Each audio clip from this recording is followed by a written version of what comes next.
Good morning. We are live on the Falcons podcast. It is Friday before the week of the draft, the last Friday we will have before the NFL draft. And we will do a mock draft today. We will get into all kinds of things today. It seems like all of the big institutions out there, ESPN, NFL.com, they're kind of unloading on all their insider stuff that they've been gathering for a week. We'll talk about some of those things. I titled this kind of tongue-in-cheek, so I want to warn you right off the bat. Yes, it's a little clickbaity. I get it. But it says a draft day surprise for the Atlanta Falcons. Field Yates put one in there. He included the Atlanta Falcons. There were only 3 teams. He included the Atlanta Falcons. It was kind of a surprise. It was a little bit of a cheat, though. We'll get into that. But in that same column on ESPN Plus, they talk about a riser that could be very, very interesting for the Atlanta Falcons. That's another thing we want to get into. Also, I want to hit on the Bill Belichick thing. If y'all are interested, if not, we'll pass on it. I get these comments all the time when we post a story on Facebook and people say, who cares? I'm like, well, a lot of people, that's why we write about it. But that story didn't really take off. So I might just hit on it a little bit because Falcons fans don't really care. Like if you write about Matt Ryan or Julio Jones, people are like, who cares? I'm like, well, a lot of people do. When y'all stop reading, I'll stop writing. So it wasn't really big with Bill Belichick, but there were a couple things that were interesting to me that I wanted to hit on, and we'll get to that. So that's what we got planned for the morning. It is just me this morning. I do just Fridays. Try and go about an hour. We'll see how long my voice lasts. I did a pod last night, and my voice started going. So we'll see. When my eyes start watering and I start choking up a little bit, we might call it a day, but we'll get going. But we go live. And I mean the royal we, usually Nick and I, and whenever we do this. But today I go live on Monday, Wednesdays, and Fridays at our new time, 8:30 in the morning, because I like having the conversation with y'all, the Q&A. What do you want to talk about? I don't have all the answers, but I try and see things through a different perspective, a different lens, and try and make predictions and such. But we go live because I like having the conversations with y'all. John, I promised I was going to bring up those videos, and I didn't do it. So I've got some really slick videos of John Harrell racing that Mustang of his in his picture. It's pretty awesome. We will do that. Says, good morning, Scott and the Falcons family. That's all, y'all. Happy Friday. Hope everyone has a wonderful weekend. Which edge rusher do you think will get better after their rookie year, and who falls off? I think most edge rushers try and get better from year 1 to year 2. I think that's just pretty natural. If there is a regression, it might be because let's say you pair an edge rusher with a veteran, a really good one. Let's say you're the Bills and you draft Leatu Latu, and they've got Von Miller there. He's really good as a rookie because they're still paying a lot of attention to Von Miller.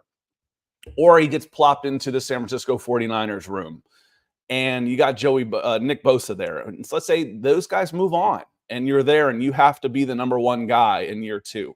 That's really it. Otherwise, I think guys should get better, considerably better from year 1 to year 2.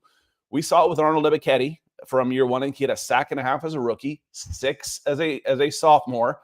And then let's see how he goes in his 3rd season. If he can take that next level up and become a consistent 10 sack a season presence opposite another edge, then you're in pretty good shape.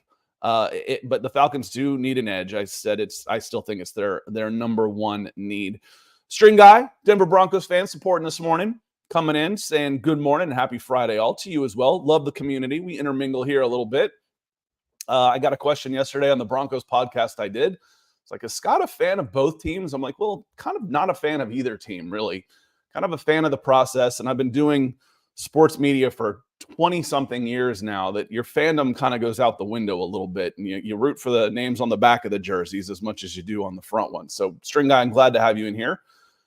A137 Sauce. Good morning, Scott and Nick. Less than a week away from the draft. What a time to be a football fan. This is one of the more intriguing drafts that I can remember. It really is. Now, there's not a lot of drama at number 1, but after that, it's wide open. You feel that the Commanders will stick at number 2, but it's no sure thing which quarterback they're going to take. And then 3, the New England Patriots this week said, hey, yeah, we'll make a trade if you make us the right offer. I just think trying to talk a team out of the number 3 spot that needs a quarterback so you can trade up and get a quarterback at number 3 would be so prohibitively expensive. I'm not sure it makes a ton of sense. That said, there's still rumors around there that the Denver Broncos might try and do something like that. And you have to ask yourself the question, if I have to give up 2 first-round draft picks and Pat Surtain to a team that needs a quarterback, is the quarterback I'm getting in return worth it? Doesn't make a whole lot of sense. So we will see on that. Fire Dog 252. Good morning, Scott. Thanks for making these mornings awesome. He's got the coffee emoji. I'll drink to that. I got my Lion coffee this morning. The Rich and Zesty Cafe Honolulu. So appreciate you being here. Y'all make this thing awesome. I wouldn't do it if it wasn't live. I'm not just gonna. I can't say I've ever just done a blank recording without doing this live without y'all. I know a lot of podcasters do it. They post it later. They record. I like the conversation. That's for sure. Sean Stassi says, is anyone here going to Mercedes-Benz for draft night Thursday? My wife and I will be there. It's always a good time. I hope you have a great time. And I don't know how they have that set up, if they do it in the club or something. I had the Delta Club side when I was a Atlanta United season ticket holder. That was fun to be in before games on the big screens in there. So I'm not sure how they set that up. I'll be here. So I'll be here on draft night, and hopefully a lot of y'all will find the time to dual screen with me. And we'll be talking, we'll be doing the live draft. So I am streaming live during the draft on Thursday night. That's probably the only night I will do that. But we will then have Friday, the reaction show as well. John says, making mornings great again. Is that MMGA? MMGA, making mornings great again. Certainly appreciate it, John. Shannon Davis says, good morning, Scott and Nick. Love the show. Well, we're certainly glad you are here. Red Swarm, the coffee emojis. Fantastic Friday morning. Double coffee. Scott, Papa Nick, and all my friends in the chat, have a great weekend. Absolutely, y'all. And Coach Shane coming in. He says, good morning, Scott. He offers up the coffee emoji too. We'll drink to that one. Have a great show and day today, brother. Thanks for filling in on MHH last night. Well, I certainly appreciate it, Coach Shane. Look at him coming over with the crossover support. Yeah, Chad knows he can count on me. I was going to be there anyway, so might as well come in and talk some Denver Broncos and quarterbacks and all those type of things. So I appreciate you coming in on my channel and showing the support. Love it. Like I said last night, are you a fan of the Denver Broncos? Right? I was like, I'm a fan of Broncos country. I'm a fan of these communities. I'm a fan of y'all. And these are reasons why. The support that you give me it's truly, truly humbling. That's for sure. Floyd is here. Floyd was doing the comments on our last video. He's here live today. Good to see you, Floyd. Says, good morning, Scott and Nick. And Nick's up, I'm sure, but he needs a Friday off or else he might end up getting divorced. So we want Nick, happy wife. She's 3-month-old getting to be now. Yeah, he can take the days off. Brad Clark's getting us kicked off on Facebook now that we're live over there too. He says, good morning, good day, everyone. Rise up. It's my favorite part of the day. Well, that's awfully nice of you. Certainly appreciate it.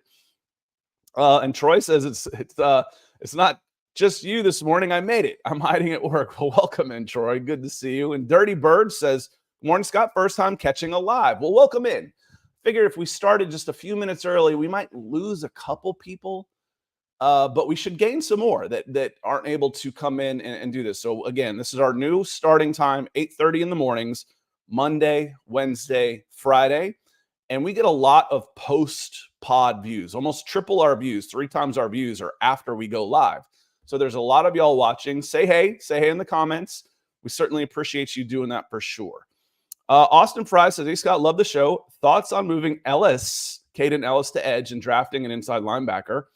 AK and Ellis could be a great duo. Austin, I don't know if edge was the right way to put it, but I think that Ellis and Troy Anderson were considered kind of chess pieces to be moved around the board. That's how he was used in New Orleans, and he was signed for good money to be a pass rusher. I think you will see him now that Troy Anderson is back. That hurt Ryan Nielsen's plans last year on how he wanted to use Caden Ellis. As Caden adapted to the scheme and to Atlanta, he played really well at inside linebacker. But I do believe the athleticism of Troy Anderson, the skills of Caden Ellis, and then the emergence of Nate Landeman, I think you will see Ellis and Anderson moved around the defense in a lot of spaces and used as kind of a wild card. I don't think that means you have to get another inside linebacker, though. I think you're good with 3. With Anderson, Ellis, and Landman, I think you're good there. And you will absolutely see Anderson and Ellis moved around in passing situations, coming from different angles, coming from the outside, coming right up the middle. And I think you'll see that. So I think that's a really good shout. And I expect to see them moved around, if not necessarily outside all the time as a permanent edge. I think that's kind of where the draft is going. Brian Greenleaf, good morning. Dave, to you as well. Keith and Ellen Johnson always comes in with stars. He says, good morning, Scott. Can't wait for the draft. Trade back, edge, cornerback, wide receiver. And is it Jerome? Jeremy? Jeremy. That's an interesting spelling. It's probably Jeremy, isn't it? Jeremy Leal says, nah, F that. No trade. Take best available player, man. I don't know, Jeremy. It's awfully tempting to trade back. And one of the things I want to get into real quick. I want to say hello to Hill Hillman real quick. He's joining us. Did you change your screen name? I didn't remember this being your full name on here. He says, good morning, Scott.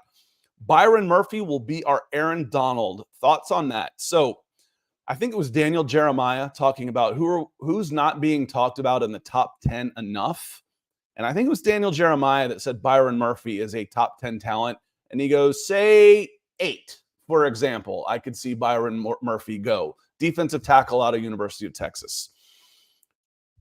I think that's still more along the lines of that was just a hypothetical. I'll be surprised if the Falcons were to take Byron Murphy at 8. Great. If it is, I think that it's a little scary for Grady Jarrett. Now, Grady is older, I know, but interior defensive line is still one of the strengths of this team, in my opinion. Between Taquan Graham, Grady Jarrett, David Onyemata, I feel good about the front of this defense. And I just don't see Byron Murphy being taken. Now, that would pose a surprise. Now, I titled this live show today around a draft day surprise for the Atlanta Falcons. And I warned you at the beginning that I was cheating just a little bit because when the cheat is, let me read this for me. It was Field Yates. They said, what would be a surprise? And Field Yates says, outside the 3 quarterbacks at the draft, I'd venture to guess no player has been mocked to a specific team as frequently as Turner has been paired with the Atlanta Falcons. So with that in mind, anything but Turner to the Falcons at number 8 would qualify as a surprise. Okay, so there are only 3 teams chosen, and the fact that if it's not Turner, it would be a surprise. So what would be the draft day surprise, according to Field Yates, if it's not Turner? So is that your draft day surprise? Possibly. So the other ones they chose were they picked the Las Vegas Raiders are serious contenders for Michael Penix, quarterback at 13. We know the Falcons flew out and worked out Michael Penix, not Rome Odunze, as far as I know, who could be an option at number 8. There's your best player available if he's there. And would they try and put up a smokescreen enough that they could try and trade back a little bit? Because here's the thing. When we talk about Jeremy, the best player available, that's always the best. I like to change it to the best prospect available. That's always subjective, okay? If I could move back just a little bit and get Dallas Turner or Jared Verse anyway and pick up a second-round pick, man, I would love that. So I know a lot of y'all are coming with your coffee emojis. It is the morning. I want to remind y'all to get your morning started the way we do at the Falcons Podcast with Lion Coffee. And we have come up with a deal with Lion Coffee. They've partnered with the show.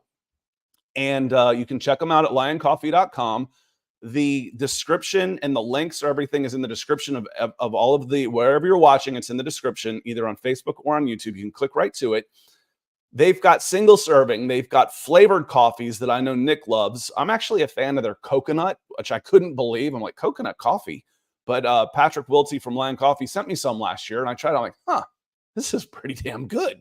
The vanilla, I'm a big fan of the medium dark. Like I said, this one's empty because I just finished this bag this morning. It was in my grinder. The Cafe Honolulu is a medium dark that I love, but you can get 20% off your order if you use our code GoFalcons20. So check out lioncoffee.com. And that is good for everything except the 100% Kona or cases. Otherwise, it's good. Everything I mentioned, the single serve, the Lion Coffee, multiple bags. They have big 2-pound bags. Check them out. They're a partner of the show. We love them. You will too. I promise that. So thank you. Give them a chance. Floyd says he's got coffee in hand. Dave says, as a Falcons fan, I want a football player instead of an athlete. Leatu Latu is that player for me, and that's the edge from UCLA. And I think you could actually move down a little bit and get Leatu Latu. I don't think you have to take him at 8. He's one of those guys, if you like, and I do, and he's 260 pounds, and the rub against him is that he doesn't necessarily hold up against at the edge, at the point of attack, that great.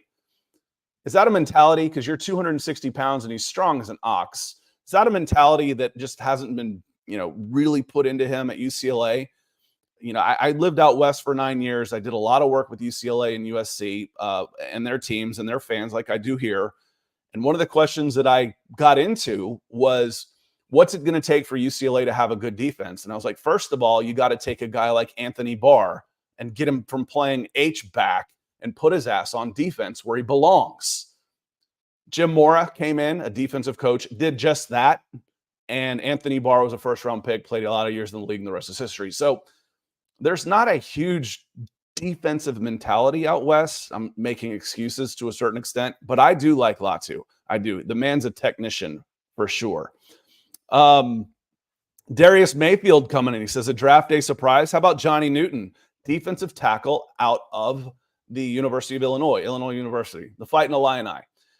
That would be a surprise. Not at 8, though. Not at 8. If you wanted to come back into the back end of the first round or trade down, I think you can get Johnny Newton in the 20s. If it's anybody high, that would be a surprise. I think on the interior line, I think it's Byron Murphy. I agree with the pick earlier, the chat earlier about it possibly being Murphy. Now, again, Murphy would be that would qualify as a prize. And according to Field Yates, anything other than Dallas Turner, I'm pages here real quick, apologies. Anything other than Dallas Turner would be considered a surprise. Do you agree with that? I know Jared Verse has gotten some talk, and we've talked about if 4 quarterbacks go in the top 7 picks, one of those big 4 players is going to be available. There's some in the same column on ESPN. There's a lot of discussion about who actually is the number 1 receiver. Is it Malik Neighbors? Is it Marvin Harrison Jr.? And some teams think it's Rome Odunze. If one of those 3 guys is there at 8, you've got a decision to make. If Joe Alt falls to 8, you've got a decision to make. Now, I still advocate for the edge because I think Dallas Turner is good enough to be in that conversation, and you're not reaching to fill a need, I don't think. I'm biased as hell because I want an edge rusher. There's no such thing as unbiased. I am biased by the fact that the Atlanta Falcons pass rush has been poor forever. Not really forever. I'm exaggerating. But I do want the edge, and that biases my opinion. It fits the need. The player's there. There's no excuse. I want that guy in here. But I can absolutely justify Rome Odunze, Malik Neighbors, Joe Alt. Do I trust Caleb McGarry? Jake Matthews is getting older, and you've got contract flexibility with him next year. Darius Mayfield, it would absolutely be a draft day surprise if Johnny Newton, Jerzan Newton from the University of Illinois, was the choice. So real quick, one of the other things I wanted to get into about this column, and if it's not Dallas Turner, one of the guys they start talking about, one of the players that they start talking about being a rise up, who is one of those guys, Jordan Reed says it's Jared Verse, other edge rusher from Florida State that's considered one of those top guys.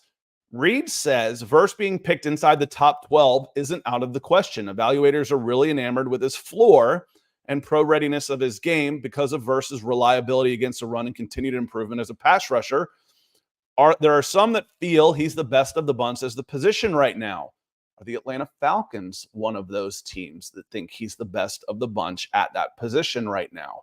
Because if the Falcons sit at 8 it is very likely that they take the first defensive player off the board. That is more probable than not right now. Okay, that's a pretty good position to be in. You can have your selection of the number one defensive player on your board in this draft. Who's it gonna be? That's as good as a number one overall pick in certain aspects. Who's it gonna be? Is it gonna be Dallas Turner? Is it gonna be Jared Verse? Are there multiple guys that you're comfortable with and you're willing to trade back a few spots? All of those are good options. Keith Robbins coming in. He says, morning. Good morning to you, Keith. Mike Harvey says, do the Falcons have to draft a backup quarterback? And what do you think of Jordan Travis in round 5? That's a great question. Do they have to? No, they do not have to. Will they get a third quarterback? Yes. Will they get him in the draft? Maybe. What do I think of Jordan Travis in round 5? I like the idea in round 5. I think the Falcons have 2 fifth-round picks right now. Let me verify that real quick. So they've got a fourth and 2-6, a fifth and 2-6. So they pick at 143, the 8th pick in the 5th round, 187 and 197. If one of those were a quarterback, whether it's Jordan Travis or Joe Milton, a guy I kind of like, he reminds me a lot of Felipe Franks with a better arm. I could find ways to use him while he develops, if he develops, and if he doesn't, okay. For all the teeth gnashing about Felipe Franks being out there, he's an undrafted free agent, okay? Weren't counting on him to do a whole lot. You're kind of thinking the same way with a 5th or 6th round pick. Whatever you get could be gravy out of it. He's 6'5", 245 pounds, running in the 4.5s with a 100-mile-an-hour fastball. That's Joe Milton. Jordan Travis, I didn't get to watch as much. I haven't seen him as much. But, I know people were really high on him at Florida State. So somebody to keep an eye on. Brian Friedman says, let's go. Troy Green, he says, I'm at a wedding while the draft is on. I'm at a wedding on Saturday at 3 o'clock in Central Florida outside. My sister-in-law, Caitlin, what are you thinking? It's going to be hot. It's going to be way too hot. I'm not wearing black. You don't wear black to a wedding anyway, but I'm not wearing black, that's for sure. Wedding for me this weekend too, Troy. My Falcons always zig when they should have zagged, so I don't think we're taking a pass rusher number 1. That said, the last 3 years, someone is leaking out of Flowery Branch, and there may have been some discussions, some back and forth, but the guys that have been prognosticated to the Falcons the last 3 years under Terry Fontenot have all been picked.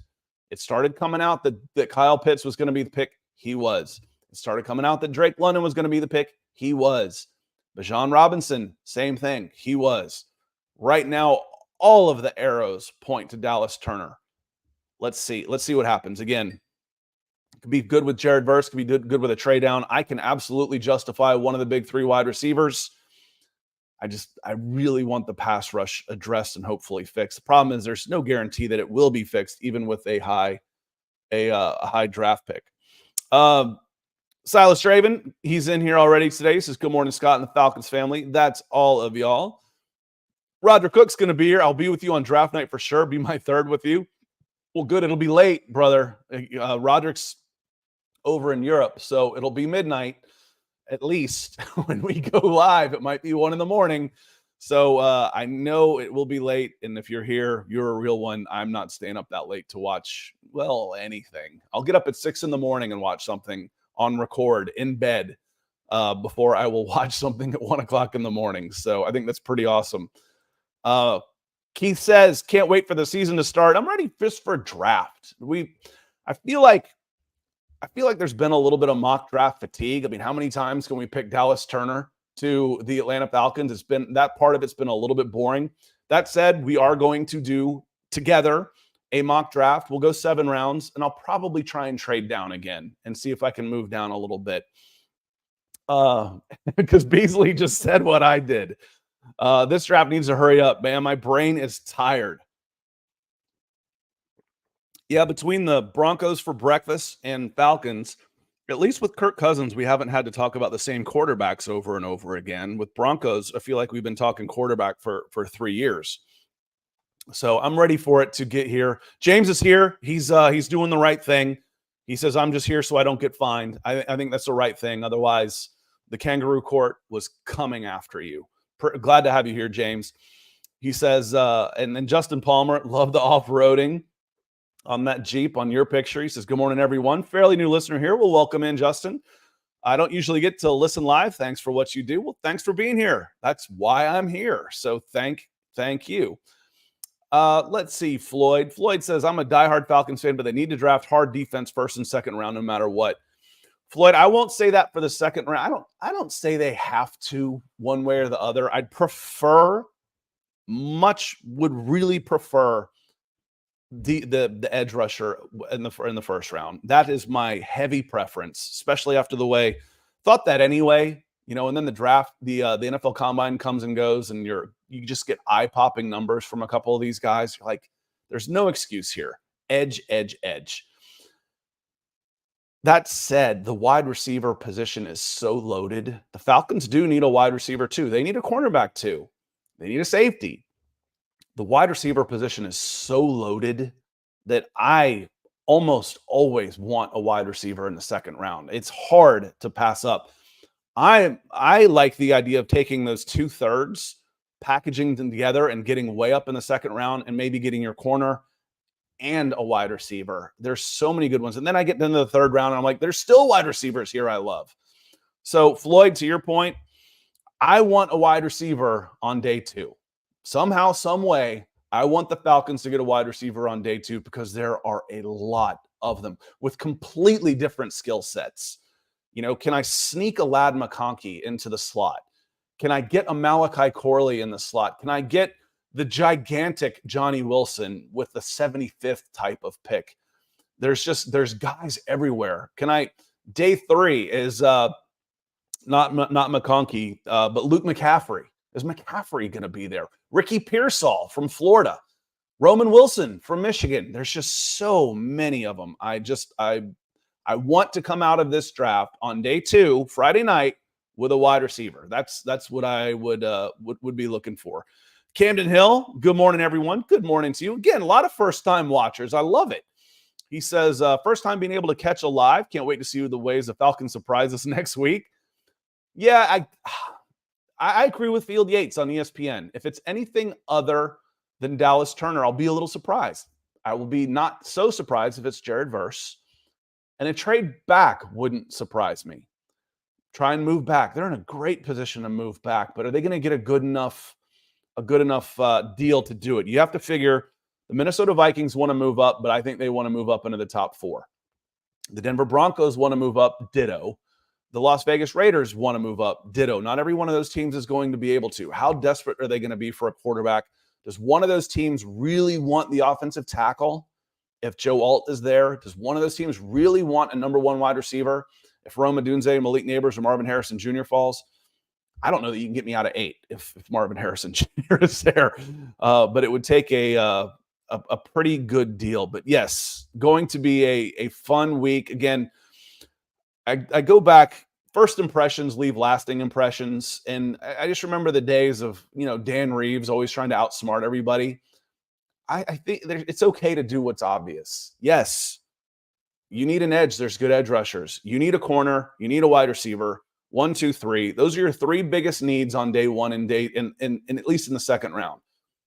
You should come out of this spot. The Atlanta Falcons should come out of the first and second round with 2 of 3 guys: edge, corner, wide receiver. Absolutely.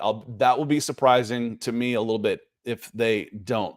Marcus Cook, good to see you. Appreciate you being here. Sean, he's back in. He says, hey, Scott, so they let us watch the draft on the field with a bunch of other fans. That's cool. We also meet some of the players and can tour the locker room. Okay, so the Mercedes-Benz experience is pretty special. They're not just sitting you up in the stands with the big screen on. Very cool from the Atlanta Falcons. Again, Arthur Blank has his faults, but overall, he's a pretty good owner.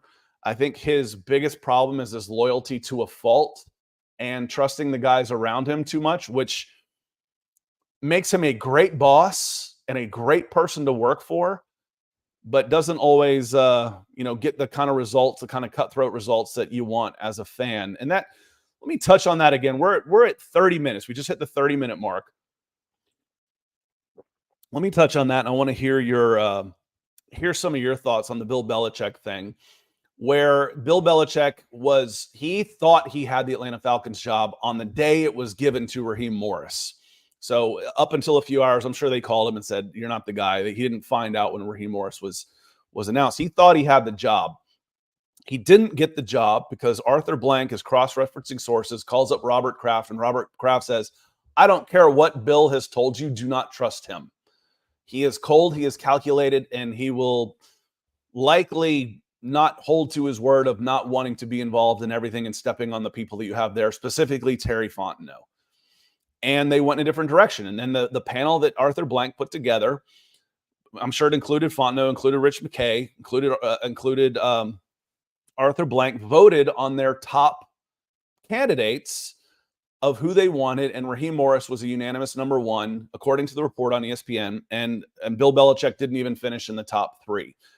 Now, Woody Page, former defensive tackle who played 4 years for New England Patriots, lit into the fact that Arthur Blank said that, it was reported that Arthur Blank wants to have more of a family type of atmosphere. He wants these people to feel like they're invested, like this is family, where they're comfortable. And Woody Page lit into that. He's like, "What is this family atmosphere? I thought the whole idea was to win, and you're going to ignore this guy with 6 championships because you want family and you want to be collaborative, and you don't want to upset the people that are already there. Well, you've been a losing organization. Maybe those people need to be upset." To a certain extent, I agree with that. I understand that point. What gets a little annoying to me is it's the Lamar Jackson thing all over again. Nobody else hired Bill Belichick either. Bill Belichick didn't get hired by anybody. Nobody wanted Bill Belichick, 72-year-old Bill Belichick, to be their head coach. Why are the Falcons getting stick? Why are they getting dumped on? Nobody else went after Lamar Jackson either. Why? Because he wasn't available. Why do people still bring up the Atlanta Falcons as not going after Lamar Jackson when they couldn't get him? It's insane. I don't know. Maybe there's not enough of Atlanta Falcons fans for pushback. They're easy to kick down. It's not going to really affect their ratings if Atlanta Falcons turn them off, because we're not a huge market down here in Atlanta as far as NFL football. It wouldn't do that to an SEC team. So, again, that is a little annoying to me. I understand his point with the winning mentality. But again, why is it the Falcons that are getting singled out on this? It just felt like Lamar Jackson over again to me on that one. And I'll get down to your comments and see what you have to say. Otherwise, that's all I've got to say on it. Darius Mayfield coming back in. He says, "Do you think the Falcons could get Javon Bullard? Good fit at safety. University of Georgia." Yes, I do. I think it would take a second-round pick to do it. So when I said 2 of 3, your 4 biggest needs for me on this team, with offensive tackle being a sneaky need. As far as this season, the biggest holes on your team right now for the Atlanta Falcons are edge rusher 1 for me, edge. After that, you could say safety. The safety 2, because I don't want Richie Grant being a starter unless he has an epiphany during spring camp and takes a huge leap. I don't know that he'll get that chance, because I'll be surprised if he plays on his $4 million contract this year and he isn't cut, maybe picked up by somebody else. Cut, re-signed. We'll see on Richie Grant. I think he's on thin ice. You don't have to use a first or second round pick on a safety. You can get that guy in the 3rd. I don't know if you can get Javon Bullard in the 3rd, though. He might slip down. Maybe a Cameron Kitchens. Maybe his teammate, Tyke Smith, who I also like out of the University of Georgia. And then, if I didn't say it, cornerback 2. So wide receiver 2, cornerback 2, safety 2, edge. Those are your 4 biggest needs. It's kind of nice being able to say, hey, the other guy. Because just 3 years ago, even 2 years ago, we were saying, okay, you've got about 6 NFL guys on this team. You got holes all over the place. Not anymore. The offense is pretty well set. You could use an improvement and upgrade at wide receiver too, but if you go into it with Darnell Mooney and Rondale Moore as a second wide receiver, with the ability to move Bijan Robinson into the slot possibly, then you're okay there for sure. Offensive line is fairly well set, but offensive tackle is a sneaky need. Again, with the age of Jake Matthews, with the pass liabilities, the pass protection liabilities of Caleb McGarry, an offensive tackle makes sense. I think you would need to get into the second round, Darius, to get Javon Bullard. But yes, the Falcons need another safety. I fully believe that for sure. Greg Elrod, great question here. He says, how likely is a trade back with the Raiders to number 13 and 44? Do you really think Penix is a target for us? No, I don't. Not at 8. I do not think Michael Penix will be the pick at 8 of the Atlanta Falcons. Do the Raiders need to trade up to 8 to get a quarterback? I find that unlikely. I think they'd be willing to roll the dice on Michael Penix or Bo Nix being available there. Now, they have to worry about what the Denver Broncos do at 12. So they may try and get in front of them. And the Raiders historically have done some pretty moronic things with the draft. No offense, Raiders fans, but it's true. We know in Atlanta, we get it. We understand. So if you could move back to 13 and 44, I'd do it like that. I would absolutely do it like that. I would 99% chance be able to get Dallas Turner, Jared Verse, or Leatu Latu. And if I didn't like whoever is left out of that bunch, let's say someone goes, Dallas Turner goes at 9 and Jared Verse goes at 11. Okay, it's a little high for me at Leatu Latu. Okay, well, I've got a 44. I've got a 45. And now I've got a 13. How about I get my cornerback 2? And I take Terrion Arnold. I get my cornerback 2 right there. I take Quinyon Mitchell because one of those guys has to fall. I take Quinyon Mitchell and I get my second cornerback, apologies. And now I've got 44 and 45 to package together to move back up into the 20s to get Chop Robinson, to get Adisa Isaac, to maybe even get Leatu Latu in the 20s. So I love, Greg, love the idea of moving back to 13 to 10, 11, 12, 13 range and getting another day 2, a second round pick, not a day 2. The problem is 10, 11, 12, Jets, Vikings, Broncos at 10, 11, 12. None of them have a second round pick. And I'm not interested in dealing for a second rounder in 2025. If you want to send me next year's pick and put him on layaway, it's going to cost you your 1 if you want to move up. So those are my thoughts on that one. I want to get back to the chat just a little bit. Leon, good to see you in here, Leon. He says, Scott, how are you today? I'm doing well. He says the weather here in Memphis just had a cold front move in, but it's okay. The Falcons are going to heat up. It's warm here. It was 70 degrees this morning here in Atlanta, which has been warmer than usual, which means the pools should be very nice. Floyd Donnelly, he likes Xavier Legette, South Carolina wide receiver. He's better than Ladd. Very different. Xavier Legette is closer to Cordero Patterson. Ladd McConkey is more of a pure slot guy with his size and quick burst and change of direction and elevation. So different type of guys. Again, I didn't mention Xavier Legette. That was just an omission, not because he didn't deserve it. Xavier Legette will probably go in the second round too. And, as Brian says, I love this NFL draft. I love day 1 and day 2 in this draft. Absolutely love it. It is a good time to have an extra pick. It would have been nice if the Jaguars had ponied up and re-signed Calvin Ridley and that pick had moved from a 3rd to a 2nd. But you got 4 picks in the first 2 days, and I like it. I like it for sure. Keith Brugman has a great question. He says, what QB has to fall in 8 for the Falcons to make that selection? I think Drake May, Caleb Williams, but if Jaden Daniels is there. But Keith, I just think if a quarterback fell to 8, if one of those big 4 fell to 8, the Falcons are getting another first-round draft pick out of it. And I have a hard time picturing those guys falling all the way there because of the Raiders, the Vikings, and the Broncos all sitting there just twitching. After Caleb Williams goes 1, after I still think Drake May goes 2, but if Jaden Daniels, Drake May goes, I still think the Patriots select the next guy. Everybody's on the phone with the Cardinals. The Cardinals are going to try and get a haul for the 4th guy. And it could be 1, 2, 3, 4. And if they don't trade out of it and take a wide receiver. Okay, the Chargers are there. Chargers don't need a quarterback. The Chargers are open for business. Do they need a number one wide receiver? Do they need a pass protection and Joe Alt? All right, they could do that. 6, Giants. 7, the Giants could take a quarterback. 7, I think, is the Titans. We'll see how sold they are on Will Levis if there was a quarterback there. But one of those 3 teams, and then maybe a wild card, they're trying to trade up to get those guys before they get to 8. So I have a hard time thinking that the 4 quarterbacks, any one of them falls below 7. That's the way I see it. Troy says, going to be a receiver. Edge rusher is the correct pick. The Falcons are going to Falcon. I'm telling you, Troy, I'm okay with one of these receivers. I really am.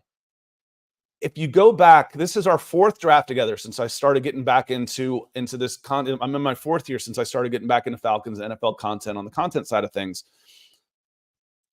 If you go back, Jamar Chase is probably the number 1, maybe. Marvin Harrison would be ahead of him. That I feel confident about. And there's people saying that Rome Odunze might be, and that Malik Neighbors and Marvin Harrison Jr. are close. If you were to take Jamar Chase, knowing you were going to get Jamar Chase, would you be really upset with that at 8? I'd get it. I really would. That this becomes one of those best prospect availables that still fits a need, because you do need a wide receiver too. I'm not going to complain too much if the Falcons get Marvin Harrison Jr., Malik Neighbor, Rome Odunze. I'm just not. I get it. Or Joe Alt. I get it. Not my preference, but it wouldn't be the head-shaking move that I had when they took Kyle Pitts at 4. With all of the holes in that team, to take a tight end at 4, I won't say no quarterback, but an aging quarterback on a crap contract, a sieve of an offensive line, and no defense, and you take a tight end, I was pretty disgusted with it. I really was. I didn't like the Drake London pick because you still didn't have any quarterback. The offensive line had not come together like it did that year. Credit to Arthur Smith and his staff, because in 2022, the offensive line really played light years better than they did in 2021. That taking pass catchers when your foundation, both lines of scrimmage, and your quarterback were subpar, it just didn't make a lot of sense to me. But there wasn't a great alternative. My pick in that spot was Kyle Hamilton, a safety, a non-premium position too. So there wasn't a great spot there. This one, the wide receiver, your lines of scrimmage are a strength of this team. You can go skill here. Wide receiver, Troy, it could happen, and I absolutely understand it. Winston has a good question. Good morning, Scott. What's the name of this article by who? It's an ESPN Plus article. Let me drop that in the chat. I want to make sure we give proper credit to who I'm aggregating here, because they did a really good job. It is an ESPN Plus article, and it's titled 2024 NFL Draft, Latest Prospect Buzz, Risers, and Surprises. And it includes, Jordan Reed and Field Yates, and I'm not sure what Miller's first name is, and I can't find it in here. So I'm not sure who Miller is off the top of my head. Red Swarm comes in. He says, Scott, I'm a big believer in Josh Norris and his pass accuracy in predicting draft prospects. I go with him and Dallas Turner as a match made in heaven for what he wants in edge. Yeah, we talked about that last week. Red Swarm, he's got the production as a pass rusher. He does. And he also drops into coverage almost 4 times more than anybody else. So his sack numbers are good. And he also drops into coverage the way Raheem Morris does, which would free up guys like Arnold Ebiketie, like Caden Ellis, who we've talked about, like Troy Anderson that we've talked about, to disguise pressures and bring from multiple avenues, because you've got a variety of weapons to use. That Dallas Turner does make the most sense for me as well. Troy Green asks, does Arnold Ebiketie get more snaps this year? I think so. I think you'll see more true edge play this year. We'll see. But last year, it was really a 4-man front with 3 down linemen and 1 edge. That 1 edge was Bud Dupree on first and second, and then they'd rotate in a couple of guys. But for base packages, there was really only 1 edge on the field. and then Lorenzo Carter and Arnold Benedetti would come in packages. I think we might see a little bit more outside linebacker edge play for sure. Camden says, Legette has a great talent, Floyd. I'm not denying it. I'm just biased. I guess there was a little discussion going on here about the which wide receiver, several wide receivers that you could go with here. And we're going to do a mock draft here shortly. I think I've caught up with all of our super chats so far, and I'm about 20 minutes behind the chat. So let me scroll down. I'll see some friendly faces that I haven't gotten to talk to here. Like Hill Hillman, he says, Brock Bowers would make a terrific slot receiver for us. Yeah, and you've got a couple of guys in there that can do that, and Kyle Pitts and Drake London already. Remember Arthur Smith's arrogant, you ever see him play in the slot? Most guys that can play outside can also play in the slot. You move guys that are better outside. If they're not good enough to play outside, you move them inside. Brock Bowers, I just think is a little duplicative. He doubles up on what you're looking for. Duplicative on the big receivers that you already have in Kyle Pitts and Drake London. If it was Brock Bowers, I think Kyle Pitts would have been moved, is kind of how I was going into this draft process thinking. But Brock Bowers could be the best player in this draft. Ryan Adonis says the two offensive tackles have a real good chance of going top 8, especially I think Joe Alt. And then if the Falcons were to go offensive tackle, it would be kind of a little bit of a head scratcher. But if you can get the next Jake Matthews in this draft, you'd be okay with that. Jake's been really, really good, durable, was absolutely worthy of his lofty draft. He was a top 5 pick, I believe, and he's getting older for sure. Mark Schrader, speaking of Texas, coming in. Good to see you. Mark, appreciate you coming in. He says, good morning, Scott. Stephen B says, any running back hybrids who can provide depth at both? One guy I think to look at would be Malachi Corley, 5'10", 210, 215, maybe 220. Was he Western Kentucky? I'm getting my guys confused. I saw him at the Senior Bowl, 5'10", 220-pound slot receiver, great hands, good in the open field. That's the guy who has the wide receiver skill set in a running back's body. That's one to keep an eye on there for sure. Morning, Scott. Enjoying the show with my Lion coffee. That is good to hear, Roy. Certainly appreciate it. Some talking here about Bill. And again, I don't think anybody really wanted Bill Belichick here in Atlanta. There were a few. Again, there's a million something fans. Somebody out there was going to want Bill Belichick. But, it certainly wasn't high on my list. You know who's here. Michael Ronquillo, good to see you. He says, I read that quarterback Joe Milton could move from quarterback to tight end in the NFL. He certainly has a skill set. He's got the skill set to be the physical traits to be an edge rusher. Again, 6'5", 245 pounds with a 4.5, 540. Absolutely, he does. And that's what the Atlanta Falcons did with Felipe Franks. So if you use a late day 3 pick on Joe Milton, he's got a much, much better arm than Felipe Franks did. So he'll get his first shot. He'll get his first shot at quarterback, but he's athletic enough to play in this league for sure. Chris Walker, good to see you, one of the OGs. I love Ladd. He's a great young man and one hell of an athlete and wide receiver. He's from where I live, but I worry about his durability and him getting injured. I worry about that with all of them, honestly. The way they take tackles out of taking it out of the game, you almost have to dive after guys' knees these days. So, definitely a concern on that one. Michael Tran, good to see you, says, good morning. I do hope the Falcons trade back a few spots and pick up an extra second or third and still get their top choice of edge. That's the dream, Michael. It really is. If you can go down to 11 and get Jared Verse because Dallas Turner went or vice versa, you get another number 2, and I can get TJ Tampa and Xavier Legette or Javon Bullard because I ended up getting my safety in there too. That would be really, really, really fun. And let me see. I think Chase is here as well. And yes, Malachi Corley is from Western Kentucky. That's what I thought. He had a red helmet on and reminded me a little bit of Houston Cougars Tank Dell with the shiny red as I start going through the Rolodex of really standout receivers at the Senior Bowl. Shiny red helmet, Malachi Corley, shiny red helmet, Houston Cougars was Tank Dell. I believe if I'm getting those right. Chase is here. He says, good morning, Scott. Good morning to you. Keith Brugman says, for some reason, I see cornerback Kool-Aid McKinstry to the Falcons, maybe one of those third-round picks if he falls. I don't think he falls that far. I think at worst, he'll still be a top 50 guy. I'd be a little bit surprised if he wasn't. And String Guy says, who's the number one rated running back in this draft? I think it's a kid out of Texas again. Bijan's former teammate is the number one, but there's not anybody really getting a ton of love. There's no Bijan or the Detroit Lions guy from Alabama whose name's escaping me right now as I'm jumbling all of these in my head. There's none of those.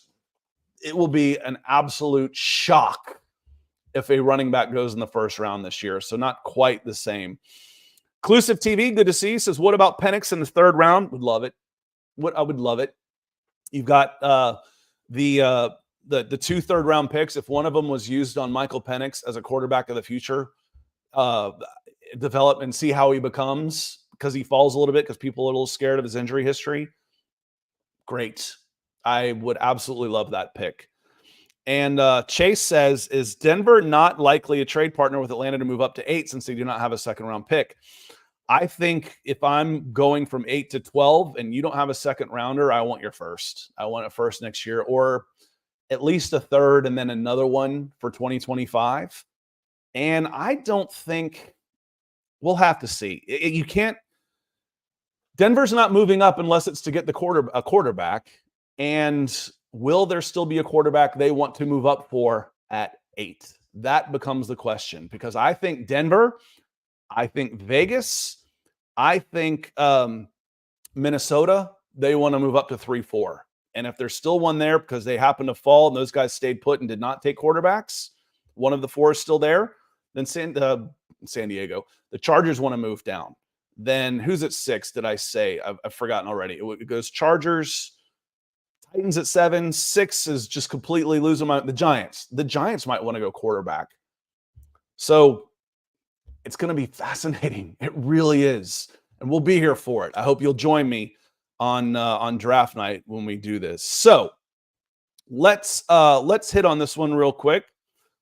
And Rusty, he's not about edge. Remember the last time we reached at edge? Vic Beasley, tack, 2 horrible picks. Yeah, can't wait to do that again. Not. Take Alt Neighbors or a Dunze and don't overthink it. I think you're overthinking it a little bit when you're going back. Let's see. That's 8 drafts ago, 2015 and 2017. So 17, 18, 19, 20, 21, 22, 23, 24. 8. That's overthinking it a little bit. And don't reach. You can just stop right there for me. Right there. Don't reach, Rusty. If you don't think that Dallas Turner's the right guy, then don't take him. Because one of those guys will be there. If you do, Turner, Verse, then take him. Take him. Just because you have failed in the past doesn't mean you go away from it this year. So I wouldn't. Well, it didn't work 8 years ago, 7 years ago, 8 drafts ago. We better not do it again. Better not take an edge there. Well, that doesn't make any sense. So don't reach. End of. Doesn't matter which position. Stick to your board. There will be a premium prospect from a premium position available at 8. You won't have to go tight end or running back to try and get best prospect available. You can get offensive tackle. You can get corner. You can get wide receiver. You can get edge. Any one of those spots. I promised, if y'all are interested still, that we were going to do a mock draft. And I'm going to try and trade down a little bit because otherwise I'm taking Dallas Turner at 8 unless he's gone. But I'm going to try and trade down a little bit. We'll go up on the care for positional value. We will go up on randomness. And I'm going to share this screen. Present, share screen, entire screen. 7-round mock draft. We're at 54 minutes. We'll see if we can't cruise through this fairly quickly. I've slowed it down some so that I can do a trade down. And yes, we're saying yes. Mock draft. All right, guys. It's your show. We'll get it. Enter draft. And we'll hit. We're not trading up. That one I will tell you. We are not trading up. So we hit start draft. And that will go through fairly quickly. I think I've about finished my Lion coffee for today. It's hard to drink all of this. while you're doing the show at the same time doing a solo show. So top 7, Caleb Williams, Jaden Daniels, Drake May, Rome Odunze, Marvin Harrison Jr., J.J. McCarthy. I could see something like this playing out. With number 7 being Brock Bowers, that means Malik Neighbors falls. That means, let's see, it was Rome and Marvin Harrison Jr. gone. Who else falls then? Then Joe Alt. That means you've got the 2. You absolutely do. You've got a couple of trades. Indianapolis wants to pick at 15. Who is the other team that is offering us? Jacksonville Jaguars. Yeah, you screwed us on Ridley with that pick. So I'd rather deal with the Colts. If I go back to 15 and 8, I want your number 1 next year. You say no? Let's see. Would y'all rather have a number 2? It'd be more fun probably in this pick if we go a number 1 and a number 2, and then I want your next year's 3 for 8. Would you think that would be enough?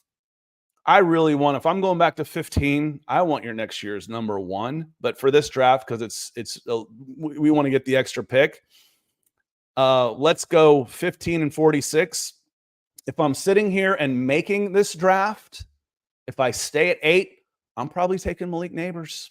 There is a pretty good chance I'm going wide receiver there at number 8, despite the fact. But I want to move back a little bit because I love the wide receivers in the second round, and I want 2 second-round picks. So let's give that a shot. Offer trade. You said no. Let's take that 3rd and move it to a 4th. Offer trade. Yes, I know I could have forced that. I get reminded that. I don't want to force it. I want to play within the rules and go resume draft. So after that, I see Dallas Turner go off. Malik Neighbors went all the way to 12, and Jared Verse is still on the table for me. So they traded up for Fashanu. The Colts did, which is silly. They're not going offensive tackle in the first round of this draft. Dallas Turner went 9. Joe Alt, Talise Fuaga, Malik Neighbors, Quinyon Mitchell, Graham Barton, who's probably going to play center, not tackle, which gives me the idea that I can go Jared Verse here at 19, or I can go Latu. I happen to like Verse a little bit better. So this is kind of the ideal situation for me. I move back, I pick up a day 2, and I still am able to get Jared Verse. That's what I'm looking for when I'm going to. Rusty doesn't want an edge. Rusty doesn't want an edge at all. So he isn't any good. I probably would have taken Neighbors if I had stayed right there in that spot. Again, you can absolutely 2 offensive tackle. It's a sneaky need for this team. I haven't forgotten Caleb McGarry and his pass protection in 2021 and 2022. And frankly, it wasn't that great last year. You could go all at 8. It is absolutely possible. Now, we talked about this before. With 2 picks in the second round, I still want a corner. I still want a safety. And I still want a wide receiver. But now I've got 4 picks on day 2, thanks to that trade down. Ladd McConkey was picked by our San Francisco 49ers publisher, Grant, and he took him in the first round. I am going to get, let's see, what do we get? 15 and 46. Yes, Rusty, we got 15 and 46, and a next year's 4th is what we ended up getting out of that pick with that trade. And I probably could have gotten the 1st out of it, but I wanted to have a pick in this draft because, what fun is it in a mock draft to have picks next year? So on the clock, I'm going to get my wide receiver at this spot. And because I think they're the best players on the board, I could go Roman Wilson. I could go Ricky Pearsall. I'm going to shock everybody in Georgia, all the Georgia Bulldogs in there, and I'm going to take Ladd McConkey. And Jeremy Sean, good to see you as well. Michael says Ladd McConkey. Jeremy, welcome. Good to see you. With the second round pick I got from the Colts, I've got a chance. See, I love these wide receivers. I absolutely love them. Braden Fisk is a guy that is on a high riser. He would fit that best prospect available type. Rakestraw, there's my corner. There's my safety. I would be hard-pressed not to come out of this with Braden Fisk just because I think he is a difference maker. I could go back-to-back wide receiver on this if I really thought about best prospect available. With, Roman Wilson. Pearsall must have just gone. No, he's still there. The edge, Adisa Isaac, as an edge rusher, is absolutely someone to keep an eye on too. But I am going to probably go with a player that I like here a lot. And if I wanted to fill the biggest need, I would go Javon Bullard. If I want to still go premium position, I could go wide receiver, but I'm going to go Braden Fisk on this one. Love Braden Fisk and his get off. And now I can put him in there and rotate him in with Grady Jarrett, with David Onyemata, and my interior defensive line is just sick for all the downs. I want those guys playing 60%. Now I've got one coming in who is a difference maker as well coming in. The question earlier was, would you take Michael Penix in the 3rd round? Yes, I would. I would take Michael Penix in the 3rd round. He was there. I'm going to take him. I didn't even look twice. Yes, there are other options there, but since we said I would, I'm going to. Michael Penix has a 1st-round arm. If I can get him in the 3rd round, I consider that good value. I am financially tied to Kirk Cousins for 2 seasons. 2. Insurance against Kirk Cousins is Michael Penix. If you're not a big fan of Kirk Cousins, and I saw people still talking about Michael Penix in the 1st round. All right, I got him in the 3rd. I love him in the 3rd round. Now, I start thinking needs here a little bit more. I need a safety. I need a corner. There's my corner. This is the cheat code. Andrew Phillips has gotten a lot of talk about moving up into being a top 50 pick. I need corner. I got my DL. I got my wide receiver. I got edge. I still need a safety, but I need cornerback too, and it's more of a value position. And frankly, I think he is the better prospect. So I'm able to hit within range, best prospect available, and Andrew Phillips, and fill one of the biggest needs I still have on the team. Jeremy says, what about a double dip at edge? Absolutely. I don't have any problem with the Falcons coming out of this with 2 pass rushers. I don't think we have ever in the history of this franchise said, you know what? We've got too many pass rushers on this team. That's a problem. So you can absolutely double dip. My safety is still there. Love the tight end. That's a sneaky need for this team as well. I know I say that a lot, but it's nice being able to talk about guys that are, second players, backups, or the number 2, cornerback 2, wide receiver 2, safety 2. Need all of those things. I still want my safety. This is where I start looking for this guy, Tyke Smith. We mentioned Javon Bullard. I'm a big fan of Tyke Smith as well. I get him in the 4th. I'm pretty happy with that as well. I think Rusty is starting to speak in tongues. He's not happy with my draft. You can go ahead and comment. Thank God Scott's not the general manager of the Falcons. It's okay. I don't mind. But on the guys that I like, and they're available in these spots. So I kind of try and cheat the draft a little bit. Double dip at edge? No, you don't want. Rusty, you don't want any edges. The pass rush is good enough. No. Oh, good Lord. Okay, so I was able to get, and they moved him down on the board after the DWI is what it was called, where he got it, is Tavondre Sweat. Tavondre Sweat's a top 50, top 60 type player. If you had problems with Jalen Carter and the character concerns, I get it, but I also like the idea of dropping him in with 2 pros in the room, where he's got David Onyemata and Grady Jarrett to help mentor him and help get him right.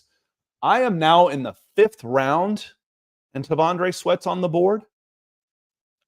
I'm real interested. And Rusty, I'm trying to give you some love here because you're unhappy. I get it. He says, I like the DT from Texas, Byron Murphy. Byron Murphy, I believe. It is, and I'm not sure. We'll check it out. He went in the 1st round. We'll see where he went. I could really spend a 5th round on Tavondre Sweat and be pretty happy. In fact, I don't know how much farther I even have to go. I wouldn't mind Christian Jones, a teammate here, a developmental offensive tackle, but I'm going to go with a guy that if he works out, I'm in really good shape. I got some more size. Braden Fisk is a little bit undersized at only 290 pounds. This guy's not. This guy is your space eater at 360 pounds. He brings a skill set different. David Onyemata is 300. Grady Jarrett has always been considered a little bit undersized. Braden Fisk is a little bit undersized. Taquan Graham, all good sized interior linemen, but not that space eater. I'm willing to take a chance here. So now I've taken 2 risks, honestly, with Michael Penix and the injury concerns and Tavondre Sweat. The Falcons are in a position where they can take risks like that. They don't have to. If they miss on a third-round quarterback and if they miss on a fifth-round defensive tackle, it's okay. They've got you're taking the higher risk, higher reward type players because your roster is in good shape. So I'm absolutely willing to blow a fifth-round pick on a talent like T'Vondre Sweat. Now I start looking, okay, my top available players, can I still fill a need? I still need a safety. I would love to be able to find one. Bo Braid is in here. Another big defensive lineman I like, Justin Aboigbe. I'm really focusing on safeties here, and my voice is starting to give out, so we're going to call it a day here shortly. I'm going to scroll back up. There's not a ton I like here, so I'm just going to go with their board, trying to fit a need. I need a safety, so I'm going to go with a safety on that one. So I don't know too much about him. I'm just following the board here, following a need, and I got one of the best available prospects to fill that safety need that I need to have. I know I just said need like 40 times. Last pick of the draft. I feel like they have moved up some of my cheat codes. They've moved up Bortolini, Tanner Bortolini. They moved him up like 100 spots. And I think Curtis Jacobs, linebacker, we could go that direction. Gabe Hall's okay at Baylor. Jordan Jefferson, good size. I feel like I've gone to, and there we go. If I didn't take Penix, I might go Joe Milton right here. How about my developmental offensive tackle out of Marshall? Senior Bowl guy, Ethan Driscoll. I kind of like him. So let's go that way. I don't mind doing that. Let's get a developmental offensive tackle to close out the draft. And did I not get a cornerback? I guess I didn't get a cornerback. I grabbed Andrew Phillips, Chris. I grabbed him in the second round, I think, or the third round. I grabbed Andrew Phillips out of Kentucky with the corner. So I hit on the needs that I wanted, trying to fit my board where they came in. So edge rusher, safety, wide receiver, cornerback. I got all of them, and I tried to match it up to where the board fell so I wasn't reaching, which is the big concern here. I've earned 2 awards. They are happy with my draft. You took Verse, but we would have rather you taken Latu. I get that. That's fine. But we traded 8 down to number 15 for a second rounder and next year's 4th with the Colts. The Colts took a tackle. That isn't going to happen. If they move up that far, they want the number 1 defensive corner. They want more pass rush. But we addressed edge with Jared Verse, who is a riser who will probably go higher than 15. A first-round talent in Ladd McConkey. Braden Fisk, I love on the defensive line. I probably want corner in this spot, but I couldn't pass up Fisk. And I took a third-round flyer on Michael Penix. I don't think he'll be there either. Andrew Phillips falls to this spot. Got my safety. They don't like it. I do. 118 pick for a big need on this team. I took a chance on a second-round talent in the 5th because he's got some character concerns. Okay, I can blow a 5th-round pick. If he doesn't work out, you're gone. I'm okay with that. Met a need here with the best available player on the board. With safety. Safety is a need for this team. I don't know if he's the right answer. I still might then call up Justin Simmons after this and said, hey, we need you. Come in.